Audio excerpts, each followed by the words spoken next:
عارف الشخص الغبي؟ انا عن نفسي يعني انا حلاق. ايه؟ انا حلاق. انت عارف الشخص الغبي؟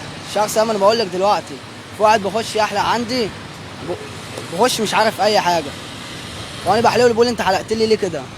بس كده، ده كل الموضوع. يعني هو قال لك احلق له حلاقه معينه؟ انا دخلت انا حلقت له عادي، بعد ما حلقت له بيقول لي مش عايز الحلقه دي. مش يمكن مش عجبته فعلا؟ ما هو متعود على كده، هو دخل زبوني بقى. بيحلق معايا على طول. بس دخل بقى بيقول لك اخر مره انت ليه عملت كده؟ اه، فانا زهقت منه غير شال شعر، خلاص مش راضي يحاسبني. مش حاسبك ورحت انت شايله. اه، طب اجي له رساله بقى.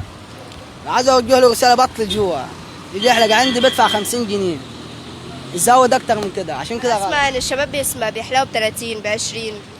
لا دي كان بحلق عندي ب50، انا المحل عندي اغلى حاجه 50. محدش يروح له عشان بيحلق ب 50. لا ما هو تزودوا بقى، انت المفروض كده ايه تشهروني بقى. خليها 60 تمام انا موافق. ماشي.